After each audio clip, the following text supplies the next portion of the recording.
Vendimet e qeverisë të përkohshme, e cila është një qeveri që nuk mund të merr vendime aq të mëdha sa për të rritë pagën minimale, për arsye se janë kriteret cilat duhet plotësohen ekonomikisht, dhe ato ne nuk kemi analizë të thukë se a janë plotësuar kushtet për rritë paga minimale ajo. Politikisht, ose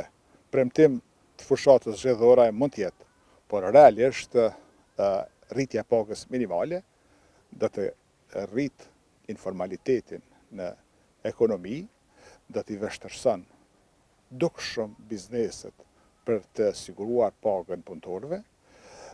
për shkak se Kosova është në krizë ekonomike, është sankcione ekonomike,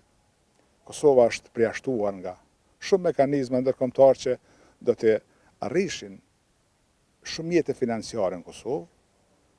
dhe kur Kosova këto 2 vite fundi ka humbë më shumë se 2 miliard euro të hyra, qoftë nga fondi për rritje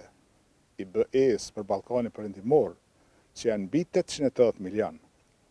qoftë shumë projekte të IPA-s, qoftë shumë projekte që janë dalë nga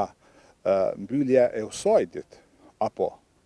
edhe përjashtimi i Kosovës nga partneriteti strategjik të dialogut me SBA-n, ka ndikuar drejt për drejti në varfëri. Kosova e varfër, me kërkesat të mëdha, me aktivitete të vogla, nuk shkon këto në një drejtim që mund të themi që mund të rritet paga minimale. E dimi që paga minimale në Kosovë është më e vogla në Ballkan, po asnjë shtet nuk është izoluar në Ballkan si Kosova.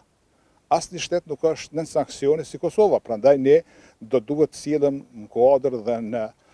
mundësitë që ne i kemi, sepse ne nuk dëshirojmë që për shkak të pagës minimale, bizneset ta mbyllin